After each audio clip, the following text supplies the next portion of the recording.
পশ্চিমবঙ্গের আরজিকর মেডিকেল কলেজের ৩১ বছর বয়সী চিকিৎসক মৌমিতা দেবনাথ ৩৬ ঘন্টা ডিউটি শেষে সেমিনার রুমে বিশ্রাম নেওয়ার সময় তাকে ধর্ষণ ও হত্যা করা হয়েছে। এর বিস্তারিত ঘটনা গা শিউরে ওঠার মতো ও হৃদয়কে কাঁপিয়ে তোলার মতো। বলা হচ্ছে সম্পূর্ণ ঘটনাটা সেমিনার রুমে হয়েছে। তবে এই ভিডিও শেষে এমন কিছু রেকর্ডিং আপনাদেরকে শোনাবো যেটা শোনার পর উপলব্ধি করা যায় আদৌ ঘটনাটা সেমিনার রুমে হয়নি, বরং ডক্টরদের রুমের মধ্যে এই ঘটনা হয়েছে। অর্থাৎ নাইট শেষে ডক্টরদের থাকার জন্য একটি করে রুমের ব্যবস্থা থাকে, আর সেই রুমে 2 থেকে 4 জন করে ডক্টরের থাকার ব্যবস্থা থাকে। অনুমান করা হচ্ছে তাকে রুমের মধ্যে ধর্ষণ করে হত্যা করে পরবর্তীতে সেমিনার রুমে নিয়ে এসে ঘটনাটিকে আত্মহত্যা বলে সাজানোর চেষ্টা করা হয়েছে। মৌমিতাকে যে 2 জন হাত ধরে রেখেছিল তার মধ্যে একজন নারী তারই কলিগ। একটা মেয়ে হয়েও সে কিভাবে নিজের নারী বন্ধুর সঙ্গে এমনটা করতে পারলো? একটা শরীর, 18 থেকে 20 জন পুরুষ, 113টা কামড়ের দাগ, 150 গ্রাম বীর্য পাওয়া গিয়েছে তার শরীরে। আপনি একবার কল্পনা করে দেখুন, একটা সুস্থ মহিলার কতক্ষণ গলা চেপে রাখলে তার চোখের জলের সঙ্গে রক্ত বেরিয়ে আসে। মৌমিতার উপর নির্যাতন চলাকালীন যে 2 জন তার হাত ধরে রেখেছিল তাদের মধ্যে একজন মৌমিতার ফিমেল কলিগ। একজন কাছের বন্ধু হয়েও কিভাবে নিজের বন্ধুর সঙ্গে বিশ্বাসঘাতকতা করলো? চোখ দিয়ে রক্ত বেরিয়ে আসার আগের মুহূর্তে মৌমিতা নিশ্চয়ই এই ফিমেল কলিগের মুখের দিকে তাকিয়েছিল। চোখের ভাষায় তাকে বোঝানোর চেষ্টা করছিল, আমাকে বাঁচাও, তুমিও তো একটি মেয়ে। ময়না তদন্তের রিপোর্টে দাবি যৌনাঙ্গে গভীর ক্ষত হয়েছে। অ্যান্টিমর্টে নামে দেখা গিয়েছে বিপুল পরিমাণে রক্তপাতে হাইমেন ফেটে যায়। গভীর ক্ষতের প্রমাণ মিলেছে। 150 গ্রাম দেহরস ফরেন্সিক ল্যাবে পাঠানো হয়েছে পরবর্তী পরীক্ষার জন্য। তরুণীর বুকে আঘাত দেওয়া হয়েছে, শ্বাসরোধ করে দম বন্ধ করে দেওয়া হয়েছে। থাইরয়েড হাড়ে নির্যাতন করার চিহ্ন পাওয়া গিয়েছে। আঙুলের নখ ডিএনএ স্যাম্পল টেস্ট ফরেন্সিক ল্যাবে পাঠানো হয়েছে। শ্বাসরোধ করে গলা টিপে ধরে ওই তরুণী চিকিৎসককে হত্যা করা হয়েছে। ময়নাতদন্ত রিপোর্ট হাতে পেয়ে কলকাতা পুলিশ দাবি খুন ধর্ষণের আগে প্রচন্ড পরিমাণে মারধর করা হয়েছে এবং অধিক বল প্রয়োগ করা হয়েছে নির্যাতিতা মৌমিতা দেবনাথের উপর। কোন আঘাত কিভাবে হয়েছে তারই ইঙ্গিত রয়েছে রিপোর্টে। এমনকি নিজেকে বাঁচাতে প্রাণপণ চেষ্টা চালিয়েছিল নির্যাতিতা। অনেকটা সময় ধস্তাধস্তি হয়েছিল। ঘটনাস্থলে মৌমিতা যে বারংবার বাধা দেওয়ার চেষ্টা করেছিল তারই প্রমাণ মিলেছে ময়না তদন্তে। অভিযুক্তর হাত এবং মুখের মধ্যে দাগ মিলেছে। ময়না তদন্তের রিপোর্টে জানা গিয়েছে নির্যাতিতা তরুণীর কোথায় কিভাবে ক্ষত হয়েছিল। চোখের ক্ষত ভাঙা চশমার কাঁচে ঘটেছে। সঞ্জয়ের হাত থেকে নিজেকে বাঁচাতে প্রতিরোধ করেছিলেন ওই চিকিৎসক। প্রবল ধস্তাধস্তিতে চশমার কাঁচ ভেঙে যায়। কাঁচ ভেঙে যাওয়ার কারণে চোখের মধ্যে ক্ষত এবং রক্ত বেরিয়ে আসে। মাথায় আঘাত রয়েছে, কারণ ধস্তাধস্তির সময় নির্যাতিতার মুখ চেপে ধরে দেওয়ালের মধ্যে তার মাথা ঠুকে দেওয়া হয়েছিল। এমন নৃশংস ধর্ষণ এবং হত্যাকাণ্ডকে আত্মহত্যা বলে চালিয়ে দেওয়ার চেষ্টা করেছে আরজিকর মেডিকেল কলেজ। মৌমিতা দেবনাথ পশ্চিমবঙ্গের উত্তর 24 পরগনা জেলার পানিহাটি বিধানসভার নাটাঘর অম্বিকা মুখার্জি রোড সিআর পার্কের এলাকার বাসিন্দা। আরজিকর হসপিটালের আরো একজন যুবতী ডক্টরের কল রেকর্ড ভাইরাল হয়েছে। আমি এটা নিশ্চিত যে এই কল রেকর্ড শোনার পর এই ধর্ষণ কাণ্ডের অনেক রহস্য আপনার কাছে খোলাসা হয়ে যাবে। তাই অনুরোধ রইল আপনারা প্রত্যেকেই এই কল রেকর্ডটি সম্পূর্ণ শুনবেন এবং সকলের সঙ্গে শেয়ার করে দেবেন। আরজিকর? হ্যাঁ, আরজিকর থেকে হ্যাঁ, তো বলো এবার। বলছি ওটা হয়েছে কি বলতো, ও 2টো অব্দি পেশেন্ট দেখেছে, ঠিক আছে? রাত্রি 2টো? রাত্রি 2টো, ঠিক আছে। আচ্ছা। 2টো অব্দি পেশেন্ট দেখেছে। দেখে রুমে এসে অনলাইনে অর্ডার করে 4 জন বন্ধু মিলে খেয়েছে, ডিনার করেছে। করে ও খুব টায়ার্ড ছিল, যেহেতু 36 ঘন্টা ডিউটি ছিল, টায়ার্ড ছিল। ও কি করেছে, ওই সেমিনার রুমে গিয়ে শুয়ে পড়েছে একটা রেড কালারের ব্ল্যাঙ্কেট ঢাকা দিয়ে। তারপরে মানে সেমিনার রুমে এমনি কি তোমাদের ওরকম সেমিনার রুমে টুমে ঘুমানো হয়? মানে আমি যদিও কোনো আইডিয়া নেই, ওই জন্য জিজ্ঞেস করছি। না, এবার একটা রেসিডেন্টাল ডক্টর রুমস থাকেই, আচ্ছা, বুঝতে পেরেছিস? তারপরেও সেমিনার থাকে। এবার সেমিনারে একটা বেড থাকে, আর ডক্টরস রুমে 2টো 3টে যেরকম বড় ঘর হবে সেরকম বেড পাতা থাকে। আচ্ছা আচ্ছা। মেনলি ডক্টরস রুমে শোয়ার কথা, ঠিক আছে? হয়েছিল কি, ওকে বডিটা পাওয়া গেছে সেমিনার রুমে, কিন্তু ঘুমাচ্ছিল ডক্টরস রুমে। যে রুমটা তোর এখন ভাঙা হয়েছে, দেখেছিস রুমটা ভেঙেছে ঠিক বাথরুমের পাশেই, ঠিক আছে? মানে বাথরুমটাকে অজুহাত দিয়ে ওই রুমের দেয়ালটা ভেঙে দিয়েছে। অ্যাকচুয়াল কাণ্ডটা ঘটেছে তোর ইয়েতে, ওই রুমটার ভেতরে, ডক্টরস রুমে। ডক্টরস রুমে ঘটনাটা ঘটেছে, ওই বডিটাকে ডক্টরস রুমে ওই দিন আর কেউ ছিল না, খালি মানে অনলি ওই দিদিটাই ঘুমাচ্ছিল? হ্যাঁ, এবার তোকে আমি বলি, অন কলে নিশ্চয়ই একজন থাকবে না, ওরা জুনিয়র সিনিয়র মিলিয়ে থাকে, এমনকি থার্ড ইয়ার একজন থাকবে, সেকেন্ড ইয়ার একজন থাকবে, প্লাস ফার্স্ট ইয়ারের ইন্টার্নশিপরা যারা থাকে তারা ইন্টার্নরা থাকে। আর চেস্ট এমন একটা ওয়ার্ড হচ্ছে, কোভিড এর পর থেকে প্রায় হামেশাই সবার শ্বাসকষ্ট হচ্ছে, মানে আসছে মানেই শ্বাসকষ্ট হচ্ছে।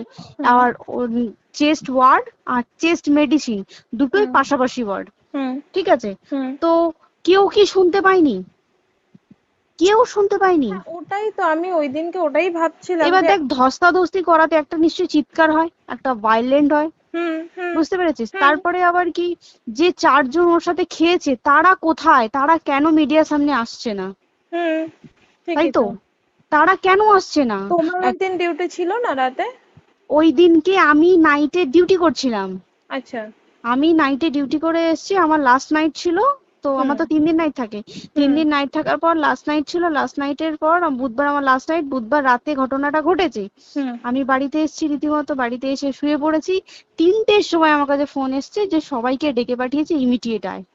তখন গিয়ে দেখি আরজি করে এই অবস্থা, পুরো গোটা হাসপাতালকে ডেকে পাঠিয়েছিল। গিয়ে দেখি পুলিশ ছয়লা, মানে আর ওকে যেভাবে, আমি তো বডিটা দেখেছি রে, মানে আমাদের এখনো পর্যন্ত চোখ থেকে নামছে না, রীতিমতো মনে হচ্ছে মেয়েটা যেন আমাদের পাশে পাশে ঘুরছে, একদম এরকম, মানে মানে অদৃশ্যমান, মানে আমরা এরকম ভাবতে পারছি না যে এরকম ভূত থাকে বা একটা স্পিরিট থাকে বা কিছু। এখন আমরা বুঝতে পারছি না ওর আত্মাটা এখনো ঘুরছে আমাদের আশেপাশে। দেখ, ওর আমার তলাটায় নাকি, তো ওর থেকে ও থাকে 4 তলায়, 4 তলায় ঘটনাটা ঘটেছে, ঠিক 2টো ফ্লোর নিচেই আমি থাকি, আমার রুমটা, ঠিক আছে? কিন্তু তাও আতঙ্কে আমরা মানে একদম স্তব্ধ হয়ে গেছে আরজিগরটা। কিন্তু ব্যাপারটা হচ্ছে, তাহলে ডক্টর রুম থেকে ওকে সেমিনার রুমে নিয়ে যাওয়া হয়েছে? হ্যাঁ, অবশ্যই নিয়ে যাওয়া হয়েছে।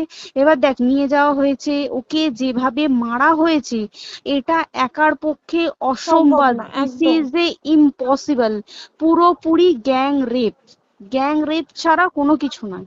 আর শুধুমাত্র রেপ নয়, রেপ হলো, করলো, ছেড়ে দিল, ঠিক আছে, ওকে রীতিমতো মার্ডার করেছে।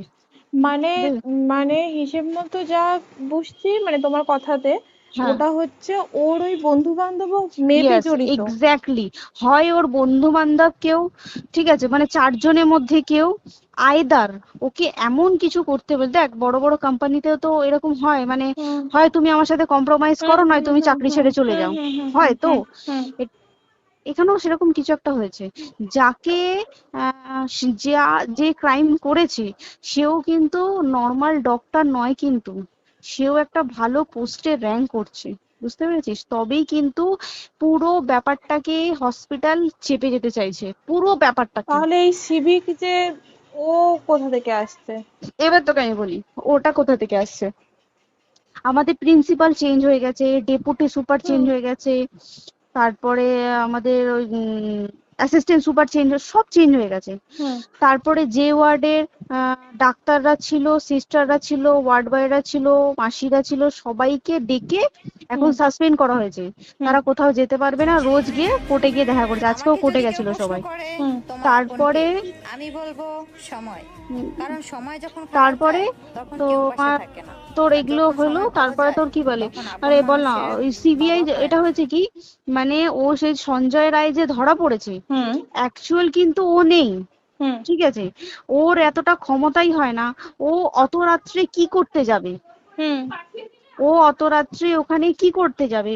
ও না পেশেন্ট, ও নাকি বলছে দালাল পেশেন্ট নিয়ে গেছে, তো পেশেন্ট নিয়ে যখন গেছে দিদিটার রুমে যখন যাবে, নিশ্চয়ই দিদিটার রুমে কোনো কাগজপত্র দেখাতে যাবে, সেই অবস্থায় গিয়ে দেখে যে এরকম এরকম ঘটনা, তা ঝাঁপিয়ে পড়েছে ওর উপরে।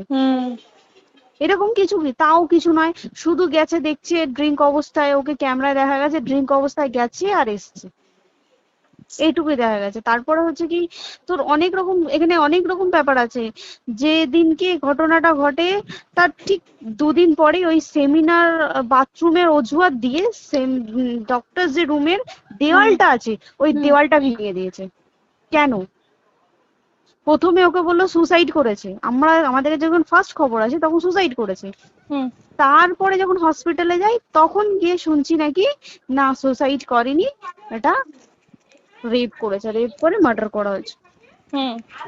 বুঝতে পারলি, এখানে বিশাল বড় একটা গেম চলছে।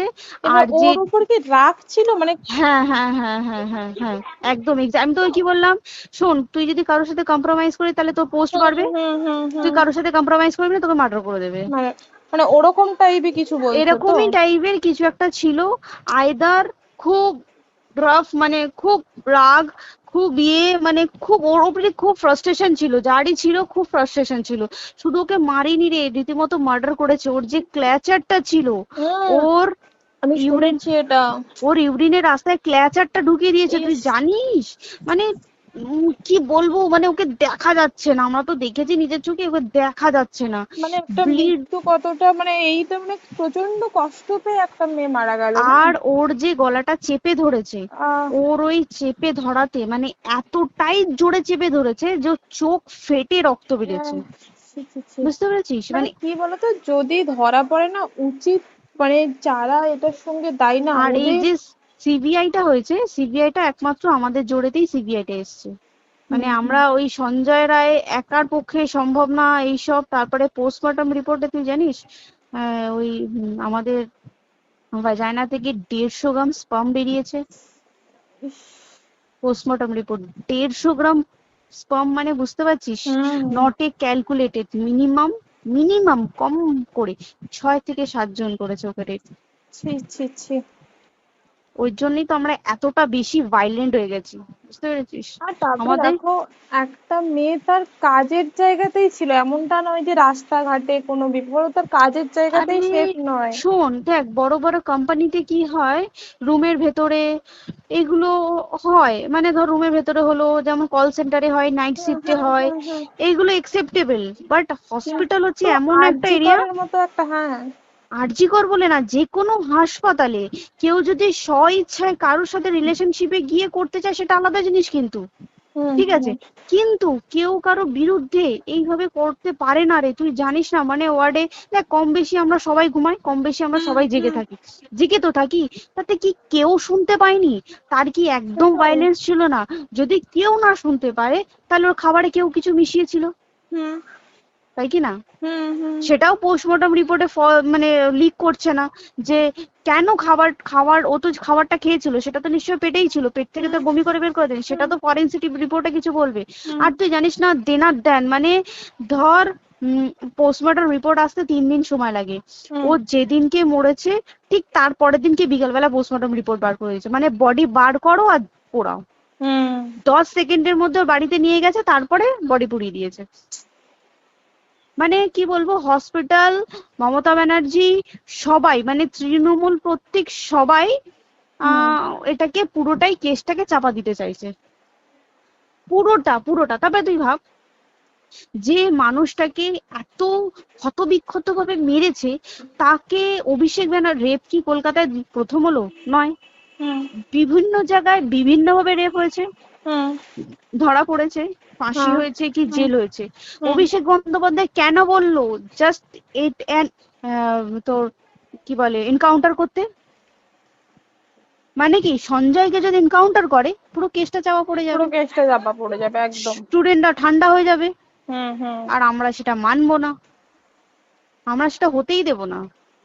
তাতে যদি চাকরি মানে আরজিকরটাকে সিল করতে হয় তাতেও আমরা রাজি আছি, সিল করে দেওয়া হোক, আরজিকর সিল করে দেবে মনে হচ্ছে যদি ঠিকঠাক ভাবে। এবার ওই জন্য আমাদের দাবিতে সিবিআই এসছে। এবার তুই একটা কথা বল, যখন দেখতে পাচ্ছে মমতা ব্যানার্জি যে কলকাতা পুলিশ আমাদের জন্য কিছু করতে পারছে না, আমরা কিছু মানতে পারছি না, 7 দিন ধরে বার করতে পারছে না, তাহলে সেটা 2-3 দিনের মধ্যে কেন হ্যান্ড ওভার করে দিল না? তাই কি না? তারপরে দেখ, পিডব্লিউডি একটা লো পোস্টের মানুষ, মানে যারা ভাঙচুর করে, মানে সিমেন্টের যারা কাজ করে তাদেরকে পিডব্লিউডি বলে। এবার পিডব্লিউডি নিশ্চয়ই হায়ার অথরিটি থেকে অর্ডার এসছে তবেই ওরা গিয়ে ভেঙেছে, ওরা নিশ্চয়ই পাগল নয় দুম করে গিয়ে কোনো গভর্নমেন্ট প্রপার্টি ভেঙে দেবে। অর্ডারটা কে পাস করলো যে এখনই চেস্ট ওয়ার্ডটাকে ভাঙতে হলো? সিবিআই আসা পর্যন্ত অপেক্ষা করতে পারতো। কারণ আজকে অত বড় বিক্ষোভ হবার কারণ কি হচ্ছে? একটাই কারণ, যে মেয়েটি মারা গেছে ঠিক আছে, কিন্তু তাকে এত বেশি মলেস্ট করে, এত বেশি রেপ করে বা বেশি ওকে মেরেছে, তার কি কোনো প্রতিবাদ নেই? তুই কোথায় সেফ পাবি তুই আমাকে বল? তুই ধর চাকরি ছেড়ে আজকে সরকারি চাকরি ছেড়ে তুই প্রাইভেটে যাই, প্রাইভেটেও তো তাই একই কোথাও অবস্থা, না, একদম একদম। প্রাইভেটেও একই অবস্থা।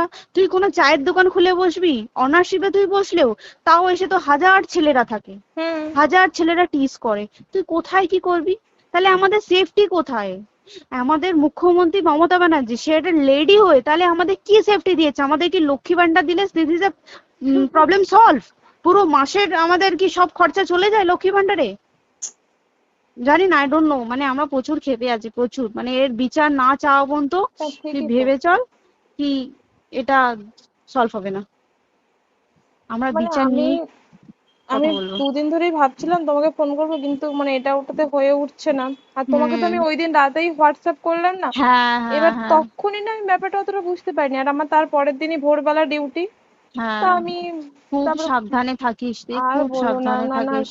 হ্যাঁ তাই তো, এখন মানে আর তোমরাও সাবধানে থাকো সবাই। কি বলবো বল, কিছু বলার নেই। দেখ আমাদের মধ্যবিত্ত মানুষরা, আমাদের চাকরি করে খেতেই হবে, সোজা কথা, একদম একদম। তাই কিনা বল? বাবার এত হুম, পুঁজি নেই যে বসে অত, বসে খাবো, ঠিক আর আছে? সেই মেন্টালিটিও নেই, পুঁজি হ্যাঁ যদিও থাকে মেন্টালিটিও নেই হ্যাঁ, যে এবার বাবার তুই, পুঁজিতে খাবে। এবার একটা কথা তুই বল, চাকরিটা কোথায় গিয়ে করবো তুই একটা বল? কোন সেটাই। স্টেটে গিয়ে চাকরি করবো তুই আমাকে বল? ওই যেমন, মানে এটা হয়তো আমার মা যেমন বাড়িতে থেকে 7টার মধ্যে ঢুকে যাও, দিদিকে তো ধরো অনেক রাত অব্দি 9টা, 9:30, 10টা অব্দি ল্যাবে থাকতেই হয় না। এবার তুই কি করবি কি বল, কি করবে করবি? বলো তো, এখন কিছু নেই। করার আছে? দেখ ল্যাবেও তো সব ছেলেরা আছে, ছেলে হ্যাঁ, আছে মেয়ে আছে, তুই একদম। কাকে বারণ করবি, তুই কাকে বিশ্বাস করবি তুই বল? তুই ধর কলিগদের সাথে খেতে বসেছিস, ঠিক আছে, তোর টিফিনটা যদি কেউ চাইলো তুই তাকে না দিয়ে পারবি? না, একদমই। আর কার মনে যে কি আছে সেটাই তো খুব কি বলবি সমস্যা। বল? এবার তুই বল, খাবারটা যে খাবি তোর টিফিন কেউ চাইলো বা তোকে যদি কেউ বললো একটু একটু